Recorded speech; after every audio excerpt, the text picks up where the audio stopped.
এ দুনিয়াদার পাগল আমার বাবারা, আজকে চক্ষু খোলা দুনিয়া আমি পরিচয় দেয় আমি কি, আমি অমুক, এই পরিচয় কয়দিন দুনিয়াতে চলবে? যে কয়দিন চক্ষু দুইটা দুনিয়ায় খোলা থাকবে সেই কয়দিন পরিচয় চলবে। যেদিন তোমার বাড়ির পাশের মসজিদের মাইকে ঘোষণা হইতে থাকবে, বাড়িওয়ালা নাই রে বাড়ি,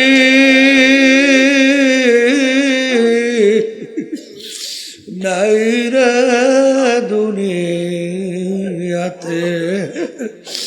আল্লাহু আল্লাহ।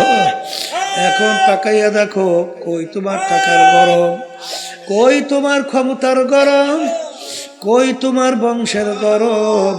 ওয়াইন তাউদ্দু নি'মাতাল্লাহি লা তুহসুহা। এই আল্লাহর বান্দা বান্দিরা, প্রতিটা ক্ষেত্রে সেকেন্ডে সেকেন্ড আল্লাহর দয়া মায়া নেয়ামত তোমার আমার উপরে সর্বত্র। আমরা নেয়ামতের উপরে চলি। আমার মালিক তার নেয়ামত বাতার যদি 5 মিনিটের জন্য বন্ধ কইরা দেয়, বরমেয়া গিরি আর থাকবে না। সব বরমেয়া 5 মিনিট পর দেখবা সব লাশ হইয়া পইরে আছে। যদি বলেন কথা ঠিক কি? এই যে বাতাস নেয়ামত আমরা ভোগ করতেছি, নেয়ামত কার? জোরে বলেন কার? আহা, কি শুকরিয়া আদায় করছো, কি শুকরিয়া। হ্যাঁ, কত অন্ধ মানুষ তোমার আমার সামনে হাত পাতে পয়সা চায় আর আফসোস করে আর বলে, হুজুর আল্লাহ আমাকে 2টা চক্ষু দেয় নাই, আমি তামাম দুনিয়াটা দেখি অন্ধকার। হুজুর টাকা দেবেন, চাউল কিনবো, ভাত পাক করে খাবো। বাজান যদি চক্ষু বন্ধ কইরা নিরিবিলি মুরাকাবা চিন্তা করো, আমার মালিক ইচ্ছা করলে তোমাকে আমাকে তো এরকম বন্ধ কইরা বানাইতে পারতো। আসলে পারতো? এই চক্ষু নেয়ামত কে দান করছে? কিন্তু এই চক্ষু নেয়ামত পাইয়া শুকরিয়া আদায় করেন? হ্যাঁ, বরঞ্চ অনেক অন্ধ, অন্ধ হওয়ার পরেও আল্লাহর দরবারে শুকরিয়া আদায় করে, আমার মালিক তুমি আমায় অন্ধ করলে তা তো কোনো দুঃখ নাই, অন্ধকারের মাঝে মালিক তোমায় যেন আমি খুঁজে খুঁজে পাই। আল্লাহু আকবার। এই চক্ষু নেয়ামত কে দান করছে? নেয়ামতের শুকরিয়া কি আদায় করছে? কত বোবা মানুষ তোমার আমার সামনে আওয়াও করিয়া চিল্লায়, ওর বুকে কত জ্বালা, আহারে ওর মনের ভাব প্রকাশ করতে পারে না।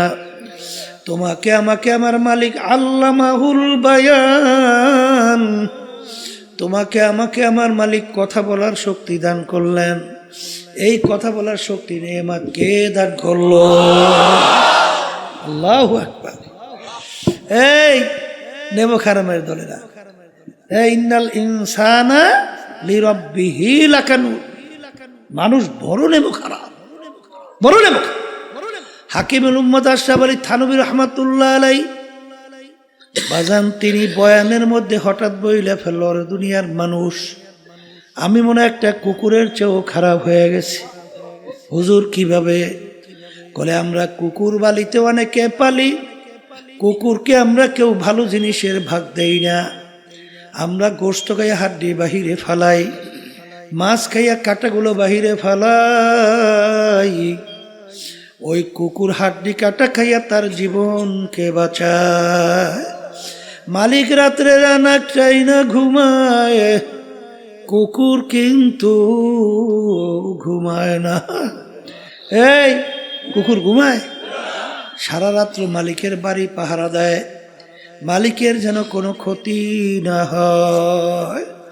ভোরবেলা দেখবেন কুকুরের চক্ষু লাল হইয়া যায়। ওই সময় যদি মালিক কুকুরকে মারে, উচিত ছিল কুকুর মালিককে কামড় দেওয়া। ওরে নেমু খারাপ, আমি তো তোর কোন ভালো জিনিসের ভাগ নেই নাই, তুই হাড্ডি কাটা বাহিরে ফালাইলে খাইয়া আমার জীবনকে বাঁচাইলাম, তোর বাড়িও পরিষ্কার রাখলাম, সারা রাত্র তুই নাকটাই না ঘুমাইছ, আমি কুকুর কিন্তু ঘুমাই না, তোর যেন কোনো ক্ষতি না হয়, এরপরে তুই আমাকে মারো, তোকে আমি কামড়াইয়া রাখবো না। কুকুর কিন্তু তা করে না, মালিকের কিভাবে সম্মান দেখায়, ল্যাসটাকে পেটের নিচে ঢুকায়, কান দুইটা নিচের দিকে নামায়, মাথাটা একটু কায়ত করে চক্ষু দুইটা বুঝু বুঝু তাকায়, করুণ দৃষ্টিতে মালিকের দিকে তাকায়, আর করুণ সুরে ডাক দেয় ঘেউ ঘেউ কইরা, মনে হয় যেন কুকুর বলে, মালিক তুমি আমাকে মাইরো না, তুমি আমাকে মাফ করে দাও। হাকিমুল আশরাফ আলী থানভী রহমাতুল্লাহ আলাইহি বলেন, ওরে দুনিয়ার মানুষ, কুকুরটাও মালিক চিনল, আর আমরা আশরাফুল মাখলুকাত মানুষ হইয়া আমার মালিককে চিনলাম না। এ দুনিয়াদার পাগল আমার বাবারা, মস্তে আশিক মস্তে মাশুক, বাদশাহ মালে মস্ত, পীরে মস্তে জিরে মস্তে, শেখে দর আসরারে মস্ত। দুনিয়ার মধ্যে যত মানুষ বিচারণ করে সব কিন্তু পাগলের দল। কেউ বা বেশি বেশি টাকা পয়সা কামাই করার জন্য পাগল, কেউ বা বেশি বেশি সম্পদ কামাই করার জন্য পাগল, কেউ বা সুন্দর বাড়ি গাড়ি করার জন্য পাগল, কেউ বা পীর মুফতি মুহাদ্দিস হওয়ার জন্য পাগল, কেউ বা সভাপতি সেক্রেটারি হওয়ার জন্য পাগল, কেউ বা বাজান ও সুন্দরী মেয়ে বিবাহ করার জন্য পাগল। আর একদল মানুষ দুনিয়া বিচারণ করে, তারাও কিন্তু একদল পাগল, তারা হইল আমার মাওলার পাগল। এ দুনিয়াদার পাগল, মাঝে মাঝে একটু চক্ষু বন্ধ করো, মোরাকাবা করো, দুনিয়ার পাগলামি কয়দিন বাজা, দুনিয়ার ইতিহাস পড়ে দেখো। ফেরাউন মাওলার সঙ্গে চ্যালেঞ্জ করলো, বাজান চ্যালেঞ্জ কইরা খোদাই পর্যন্ত নাউজুবিল্লাহ দাবি করলো। বাজান আমার মালিক ওকে দুনিয়ার ভিতরে এত আল্লাহু আকবার আরামে রাখছিল, ইতিহাসে দেখা যায় 750 বছরের মধ্যে ওই ফেরাউনের একদিন একটু সর্দি জ্বরও হয় নাই, এত আরামে আমার মালিক ওকে দুনিয়ার ভিতরে রাখলো। ফেরাউনের বাড়ির দরজায় ইতিহাসের ভিতরে দেখা যায় এমন একটা গাছ ছিল, যে কোনো রোগের নিয়াত কইরা খাওয়ার সঙ্গে সঙ্গে সমস্ত রোগ ভালো হইয়া যাইত। নীল দরিয়ার পানি ফেরাউনের কথায় আসা যাওয়া করত, ভাটা জোয়ার হইতো, এত আরামে আমার মালিক ওকে দুনিয়ার ভিতরে রাখছিল। কিন্তু যখন ওর হায়াতের বেড়া শেষ, আমার মালিক ওকে নীল নদীর ভিতরে ফালাইয়া চুবাইয়া চুবাইয়া তারপর আমার মালিক ওকে মারছে। ফেরাউনের কোনো পাত্তাও ক্ষমতাও দেখা যায় না। সাদ্দাত মাওলার সঙ্গে চ্যালেঞ্জ করিয়া দুনিয়া ওর বেহেশত তৈরি করলো, কই সাদ্দাতের পাত্তাও নাই। নমরুদ মাওলার সঙ্গে চ্যালেঞ্জ করলো, তার খলিল ইব্রাহিমকে আগুনের ভিতরে ফেলাইলো, ঠ্যাং ভাঙ্গা মশা মাথার ভিতরে ঢুকাইয়া মাজান মাস্তক পাছার পাছার পিড়াইয়া শেষা পাছা কইরা মারলো। ওই বাজান বাজান নমরুদের কোনো পাত্তা পাওয়া যায় না। এ বাংলাদেশের মানুষ, বাংলাদেশের ইতিহাস তালাশ করলে দেখবা এই বাংলাদেশের অনেক দুনিয়ামুখী নেতা, তাদের হুঙ্কার মনে হয় বাংলার জমি থর থর করে কাঁপত। বাজান কোন আজকে যাই দেখো হাইকোর্টের মাজারের ভিতরে পইরা আছে একজন দিনদার আল্লাহওয়ালা নামাজি মানুষ, মানুষ ওদের কবরের কাছে দিয়ে একটু সালামও দেয় না, বরঞ্চ বলে শয়তানটা মরছে ভালো হয়েছে। জোরে বলেন কথা ঠিক না বেঠে? এ দুনিয়াদার পাগল আমার বাবারা, এ পর্দার আড়ালের মা বোনেরা, কোন দুনিয়ার পিছনে পড়ছ? একটু মাঝে মাঝে দুনিয়া নিয়ে একটু চিন্তা করো। হাকিকত সে তো দুনিয়া বেখবর হ্যায়, দুনিয়া কি নুমাইশ পর নজর হ্যায়। বাজান আল্লাহ রাসূল সাল্লাল্লাহু আলাইহি ওয়াসাল্লাম দুনিয়া এবং দুনিয়ার ক্ষমতা, দুনিয়ার সম্মান, দুনিয়ার যত সম্পদ, এই ব্যাপারে আল্লাহর হাবিব বলেন, আর দুনিয়া জিফাতুন ওয়া তালিবুহা কিলা, দুনিয়াটা হলো একটা মরগের মতো। এ বুদ্ধিমান আমার বাবারা, এ পর্দার আড়ালের মা বোনেরা, বাজান একটা মরগের কি মূল্য আছে? কোনো মূল্য তো নাই, বরঞ্চ ফালাইয়া দেওয়ার জন্য ব্যস্ত। আল্লাহর হাবিব বলেন, দুনিয়া এবং দুনিয়ার ভিতরে যত সম্পদ, আল্লাহর হাবিব বলেন একটা মরগের মতো। এর পিছনে যারা পড়বে আখিরাতের স্থায়ী জিন্দেগি ধ্বংস করবে, আল্লাহর হাবিব সাল্লাল্লাহু আলাইহি ওয়াসাল্লাম বলেন ওইগুলা হইল কুকুরের দল।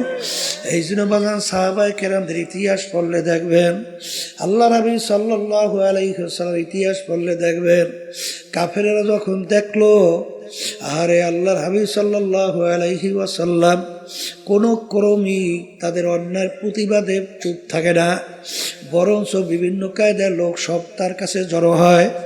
কাফেররা একত্রিত হইয়া পরামর্শ কইরা আল্লাহর হাবিবের কাছে 3টা প্রস্তাব নিয়ে গেল। 1 নম্বর প্রশ্ন, মুহাম্মদ সাল্লাল্লাহু আলাইহি ওয়াসাল্লাম তুমি এক আল্লাহর উপরে ঈমান আনার দাওয়াত দাও, এতে আমাদের জন্য কোনো সমস্যা নাই। বর্তমানেও কিন্তু দেখবেন এক শ্রেণী ইহুদি নাসারা খ্রিস্টান, ওরা কিন্তু আপনার ধর্মকর্ম পালন করার কোনো সমস্যা নাই, কিন্তু রাষ্ট্রীয় ব্যাপারে নজর রাখলে চোখ ঘুরতে উঠাইয়া দেয়। জোরে বলেন কথা ঠিক না বেঠি? কারণ আজীবন তোমরা গোলাম থাকবা, কেন তোমরা আবার রাজাগিরি করতে যাবা?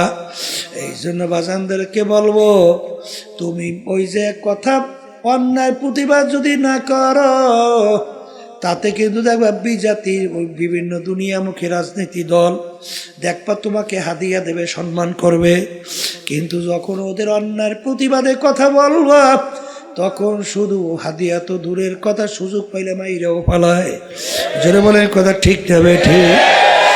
তখন নাকি বলল, মুহাম্মদ তুমি এক আল্লাহর উপরে ঈমান আনার দাওয়াত দাও, এই জন্য আমাদের কোনো সমস্যা নাই, কিন্তু একটা শর্ত, আমাদের কার্যক্রমের বিরুদ্ধে তুমি কিছু বলবা না। যদি এইটা করতে পারো, আমরা সিদ্ধান্ত নিয়ে আসি তোমাকে 3টা পুরস্কার দেব। 1 নম্বর পুরস্কার, অর্থাৎ তোমাকে আমরা আরবের ভিতরে সবচেয়ে বড় ধনী বানায়া দেব, আরবের ভিতরে সবচেয়ে সম্পদশালী বানায়া দেব। আবার শর্ত হইল দাওয়াত দাও, কোনো সমস্যা নাই, আমাদের অন্যায়ের প্রতিবাদে, আমাদের কার্যক্রমের প্রতিবাদে কিছু বলবা না। এতটুকু যদি মানতে পারো, তোমাকে আরবের বড় ধনী বানায়া দেব। 2 নম্বর প্রস্তাব, তোমাকে আমরা আরবের রাজা বানায়া দেব। অর্থাৎ আজকে একটু মেম্বার চেয়ারম্যান হওয়ার জন্য, এমপি হওয়ার জন্য কতবার যে ইমান বিক্রি করে, কিন্তু আল্লাহর হাবিবকে প্রস্তাব দিল তোমাকে আমরা আরবের নেতা বানায়া দেব। 3 নম্বর প্রশ্ন, আরবের সবচেয়ে সুন্দরী মেয়েটা তোমার জন্য বিবাহের ব্যবস্থা করব। এক শর্ত হলো, এক আল্লাহর উপরে ঈমান আনার দাওয়াত দাও, এজন্য আমাদের কোনো সমস্যা নাই, কিন্তু আমাদের কার্যক্রমের বিরুদ্ধে তুমি কিছু বলবা না। এতটুকু যদি মানতে পারো, এই 3 প্রস্তাব, আল্লাহ রাসূল সাল্লাল্লাহু আলাইহি ওয়াসাল্লাম এই প্রস্তাব মানছে? মানে তো নাই, বরঞ্চ বলে কাফেররা শোন, তোরা আমাকে আরবের নেতা বানাবি, ধনী বানাবি, সুন্দরী মেয়ে বিবাহ দিবি, কিন্তু সৈন্যরা তোরা যদি আসমান থেকে সূর্য এক হাতে আসমান থেকে চন্দ্র আইনে আমার আর এক হাতে দিতে পারো, তারপর আমি এক আল্লাহর উপরে ঈমান আনার দাওয়াত এবং তোদের অন্যায়ের প্রতিবাদে আমি বলতেই থাকবো। এক পর্যায়ে আল্লাহর হাবিব সাল্লাল্লাহু আলাইহি ওয়াসাল্লাম তার জন্মভূমি মক্কায় থাকতে পারে নাই। বাজান মক্কা শরীফ সাইরা হিজরত করে মদিনায় যায়, আর তার জন্মভূমির মায়ায় বাজান ফিরা ফিরা চায়। বর্তমানে এক শ্রেণীর আছে, খুব দরবেশ হইছে, খুব নামাজি, খুব তাসবিহ জিকির করে, কিন্তু অন্যায়ের প্রতিবাদে মান রাআ মিনকুম মুনকারান ফালিয়ুগাইয়িরহু বিয়াদিহি ফাইন লাম ইয়াস্তাতি' ফাবিলিসানিহি ফাইন লাম ইয়াস্তাতি' ফাবিকলবিহি ওয়া যালিকা আযআফুল ঈমান। আল্লাহ নবী সাল্লাল্লাহু আলাইহি ওয়াসাল্লাম বলেন, অন্যায়ের প্রতিবাদে তোমার যদি শক্তি থাকে অন্যায়কে হাত দিয়ে ফিরাইয়া দাও, ওই পরিমাণ যদি শক্তি না থাকে মুখ দিয়ে বইলে অন্যায়কে ফিরাও, ওই পরিমাণ যদি শক্তি না থাকে মনে মনে পরিকল্পনা করতে থাকো কিভাবে অন্যায়কে ফিরানো যায়। এখানে কিন্তু অর্থ করে মনে মনে ঘৃণা করো, এটা সম্পূর্ণ একটা অযৌক্তিক ব্যাখ্যা।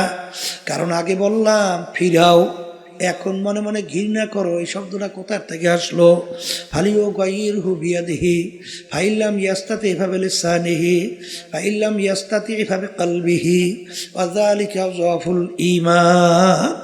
ঈমানের সঙ্গে সম্পর্ক। বাজানে এক শ্রেণীর দরবেশ 24 ঘন্টা ইবাদতে লিপ্ত, তাহাজ্জুদে কামাই নাই। এই জন্য এক আল্লাহর ওলি বলেন, बुजुर्गी की नहीं हमको जरूरत गुलाम अपना बना ले খোদায়া। এ আমার মালিক, আমার বুজুর্গি দরবেশি লাগবে না, তুমি দয়া মায়া করে তুমি আমাকে তোমার গোলাম হিসাবে কবুল করে নাও। আল্লাহর হাবিবকে বললেন 3টা প্রস্তাব। আরবের বড় ধনী, বড় নেতা, বাজান সুন্দরী মেয়ে বিবাহ। আল্লাহর হাবিব তো মানলেন না, বরং তার মক্কা জন্মভূমি ছাড়লেন, মদিনায় গেলেন। বাজান জন্মভূমির মায়ায় মক্কায় ফিরা ফিরা তাকাইলেন। ঠিক আমার বাজানদেরকে বলবো, আমরা যারা নায়েবে রাসূল দাবি করি, আল উলামা ওয়ারাসাতুল আম্বিয়া, নবী কিন্তু নাই, কোনোদিন আসবে না। আমরা হইল নবীর নায়েব, আমরা হইল নবীর ওয়ারিস, এলেমের ওয়ারিস কিয়ামত পর্যন্ত থাকবে। বাজান মা আতাকুমুর রাসূলু ফাখুযুহু ওয়া মা নাহাকুম আনহু ফান্তাহু। আল্লাহ নবী যা কিছু নিয়ে আসছেন পুরাপুরি আঁকড়াইয়া ধরা লাগবে, যার থেকে নিষেধ করছেন পুরাপুরি ফেরা লাগবে। এই জন্য আমার ভাইদেরকে বলবো, আল্লাহর হাবিব সাল্লাল্লাহু আলাইহি ওয়াসাল্লামের মৌলিক 4টা কাজ ছিল। যারা বলেন কয়টা? 1 নম্বর মুখস্থ করেন দাওয়াত, 2 নম্বর মুখস্থ করেন তালিম, 3 নম্বর মুখস্থ করেন তাজকিয়া নফস, 4 নম্বরে জিহাদ। বাজান দাওয়াতও লাগবে, তালিমও লাগবে, তাজকিয়া নফসও লাগবে, জিহাদও লাগবে। দিন কিন্তু পরিপূর্ণ, বাড়তি কমতি আর কোনো দিক নাই, আর আসবেও না, পরিবর্তনও হবে না। আমার আব্বাজান রহমাতুল্লাহ আলাইহি চরমনায় জমিনে ঘুমায় আছেন। আমার আব্বাজান বলতেন, বাজান রে, আমার মালিক বলছেন, ওয়ালা তামুতুন্না ইল্লা ওয়া আনতুম মুসলিমুন, খবরদার তোমরা মুসলমান না হইয়া কেউ মরিও না। মুসলমান কাকে বলে? বুয়াদ গরদান নেহাদান এনানে খোদ বাদস্তে খাজাদাদা। ঘোড়ার মুখে যখন লাগাম লাগায়, লাগাম লাগাইয়া যখন লাগাম সাওয়ারি হাতে ছাড়ে, ঘোড়ার নিজের ব্যক্তিগত বুদ্ধি চালাকি আর চলবে না। সাওয়ারি যেভাবে চালায় ওইভাবে চলার নামই হইল লাগাম লাগানো। এ কবরের যাত্রীরা, হে পর্দার আড়ালের মা বোনেরা, আমরা মুসলমান কালিমা পড়ছি লা ইলাহা ইল্লাল্লাহু মুহাম্মাদুর রাসূলুল্লাহ লা মাতলুবা ইল্লাল্লাহ লা মাহবুবা ইল্লাল্লাহ লা মা'শুকা ইল্লাল্লাহ লা ইলাহা ইল্লাল্লাহু মুহাম্মাদুর রাসূলুল্লাহ हर तमन्ना दिल से रुखसत हो गई हर तमन्ना दिल से रुखसत हो गई अब तो आजा अब तो खिलवत आ गई ए दुनियादार पागल কলব থেকে গায়রুল্লাহকে ফালাও লা মাকসুদা ইল্লাল্লাহ লা মাহবুবা ইল্লাল্লাহ লা বইলা যখন ডান দিকে মাথা ঘুরাও বাজান আল্লাহু আকবার কারি ইব্রাহিম সাহেব রাহমাতুল্লাহ আলাইহি তিনি বলতেন বাজান যখন লা বইলা মাথা ডানে ঘুরাও তখন খেয়াল করো কলব থেকে সমস্ত গায়রুল্লাহকে ফালাইয়া দিতেছি নাই নাই নাই আমার পীরগিরি নাই আমার মুহাদ্দিসগিরি নাই আমার মুফতিগিরি নাই আমার মুহতামিমগিরি নাই আমার ইমামগিরি নাই আমার খতিবগিরি নাই আমার মেম্বারগিরি নাই আমার চেয়ারম্যানগিরি নাই আমার জমিদারগিরি নাই বংশের গরম নাই টাকার গরম নাই শিক্ষার গরম নাই নাই নাই নাই নাই আল্লাহ বাদে কেহ মাবুদ নাই হর তমন্না দিল সে रुखसत हो गई अब तो आजा अब तो खिलवत आ गई फसाओ फतरा इदिन कशफल गुबारो अफरसु तहतर जुल काम हमारो ए दुनियादार पागल আমার বাবারা আজকে চক্ষু খোলা দুনিয়া আমি পরিচয় দে আমি কি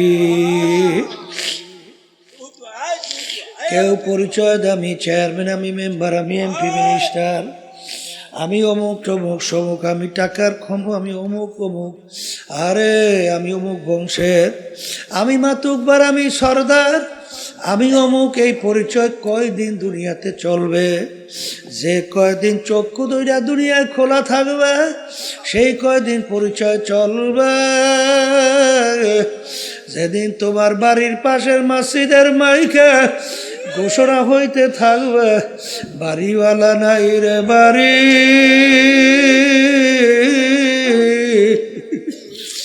নাই রে দুনিয়াতে আল্লাহু আল্লাহ এখন তাকাইয়া দেখো কই তোমার টাকার গরম কই তোমার ক্ষমতার গরম কই তোমার বংশের গরম তোরা কই নেই যে এই পাশের মাইক দূরের মাইক একরকমের শব্দ রাখতে বলি নাই বারবার দূরের সাথে এত বাড়াও কর হ্যাঁ এত বাড়াস বার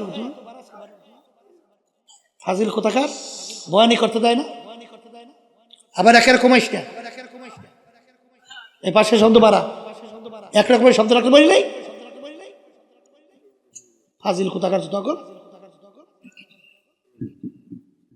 আল্লাহু আল্লাহ এ কবরের যাত্রীরা পর্দার আড়ালের মা বোনেরা দুনিয়ার জিন্দেগি কিন্তু একটাই বাজান একবার যদি কেউ কবরে যাইয়া ঠইগা বসো আর দ্বিতীয়বার দুনিয়াতে আসে আপিল কইরা জিতবার কিন্তু আর আশা নাই এ কবরের যাত্রীরা বাজান আমি আপনাদের সামনে প্রথম আয়াত শরীফ তেলাওয়াত করছিলাম আয়াতের ভিতরে আমার মালিক বলে আমি 18,000 কম বেশি মাখলুকাত সৃষ্টি করছি এর ভিতরে 2টা মাখলুকাত সৃষ্টি করলাম কেন মানুষ এবং জিন এই 2টা মাখলুকাত আমি সৃষ্টি করলাম একমাত্র আমার ইবাদতের জন্য সবাই বলি সুবহানাল্লাহ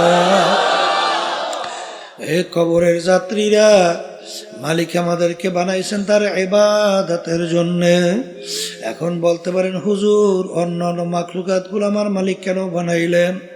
আমার মালিক অন্য আয়াতে বলেন ওয়া খুলিকা লাকুম মা ফিল আরদি জামিআ, অন্যান্য মাখলুকাতগুলো আমি বানাইছি তোমাদের জন্য। এ কবরের যাত্রীরা, এ পর্দার আড়ালের মা বোনেরা, বাজার সূর্য আমাদের মানুষের দরকার আছে না নাই? একটা মানুষ যদি দুনিয়ায় না থাকে সূর্যের কিন্তু কিছু আসে যায় না। বাজান গাছ আমাদের দরকার আছে না নাই? মাছ আমাদের দরকার আছে না নাই? গরু আমাদের দরকার আছে না নাই? একটা মানুষ দুনিয়ায় না থাকলে গরুর কিন্তু কিছু আসে যায় না, মাছের কিন্তু কিছু আসে যায় না। সব বানাইলেন মালিক আমাদের জন্য, আমাদেরকে মালিক বানাইলেন তার ইবাদতের জন্য। বাজানে ইবাদত একটা আরবি শব্দ, বাংলা অর্থ হল মালিকের হুকুম অনুযায়ী চলা। মালিকের হুকুম অনুযায়ী চলার নাম কি? এ আল্লাহর বান্দারা, পর্দা আলে মা বোনেরা, আমার মালিকের হুকুম প্রতিটা মানুষের ব্যক্তিগত জীবনে আছে না নাই? এ জোরে বলো, আছে না নাই? আমার মালিকের হুকুম প্রতিটা মানুষের বাজান পারিবারিক জীবনে আছে না নাই? বাজান সামাজিক জীবনে আছে না নাই? কামাইয়ের ব্যাপারে আছে না নাই? খরচের ব্যাপারে আছে না নাই? রাজনৈতিক জীবনে মনে হয় নাই? এখানেও আছে। এক শ্রেণীর বর্তমানে কিন্তু তারা বলে আমরা রাজনীতি করি না। হ্যাঁ, তবে মানব রচিত কুফরি তন্ত্র মন্ত্র এই রাজনীতি করি না এটা বললে ঠিক আছে। কিন্তু বাজান রে, আল্লাহ নবী সাল্লাল্লাহু আলাইহি ওয়াসাল্লাম তিনি কিন্তু রাষ্ট্রপ্রধান ছিলেন কি ছিলেন না? তিনি কোন নীতি আদর্শ অনুযায়ী রাষ্ট্র চালাইছে? কি আল্লাহর নীতি আদর্শ অনুযায়ী। এই কথা ঠিক না বেঠি? আল্লাহু আকবার। আল্লাহ রাব্বুল আলামিন বলেন যে আমি ইসলামের উপরে রাজি খুশি। এখন আমার কাছে একমাত্র গ্রহণযোগ্য নীতি আদর্শের নাম কি? ইসলাম। এই নীতি আদর্শ আল্লাহর হাবিব রাষ্ট্র পরিচালনা করছেন। সাহাবায়ে কেরাম রাষ্ট্রপ্রধান ছিলেন কি ছিলেন না? কিন্তু যারা আজকে নায়েব দাবি কইরা বলে আমরা রাজনীতি করি না, এই আল্লাহর বান্দারা ভালো কইরা বুঝা শুই না তারপর বলা লাগবে। কারণ খোদা না কাজটা যদি এই কথা বলো তাহলে আল্লাহর হাবিবের এই কাজকে তুমি অস্বীকার করো। জোরে বলেন কথা ঠিক না বেঠিক? রাষ্ট্র পরিচালনার মধ্যে বাজান শত শত কোরআনুল কারীমের ভিতরে আয়াত আছে না?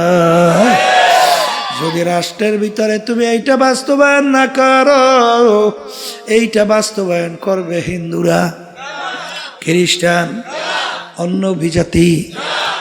বাজান দরবেশি বুজুর্গি আমার মালিকের দরবারে কোনো দাম নাই।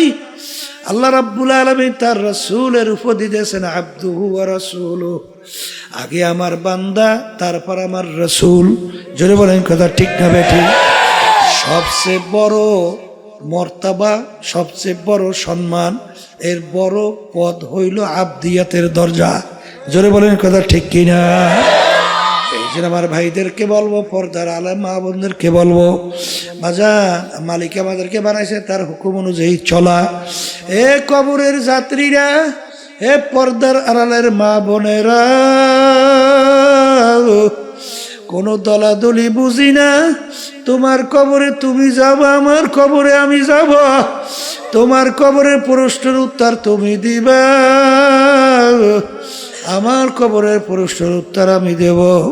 কিন্তু ওয়ালা তামুতুন্না ইল্লা ওয়া আনতুম মুসলিমুন, খবরদার মুসলমান না হইয়া কেউ মরিও না। আল্লাহ না আমেরিকা লা লন্ডন সে হুলফাত, হামি মস্তে মদিনা কার খোদায়া। এ মুসলমান আমার বাবারা, পর্দার আড়ালের মা বোনেরা, দুনিয়ার যে কোনো প্রান্তে মানুষ থাকলে সেকেন্ডের মধ্যে যোগাযোগ করা যায়। আর তোমার আমার বাড়ির দরজায় আমার আম্মা ঘুমায়া রইল, আমার আব্বা ঘুমায়া রইল, আত্মীয় স্বজন ঘুমায়া রইল, কই আজ পর্যন্ত খবর দিতে পারে নাই, নেতেও কিন্তু পারলাম না।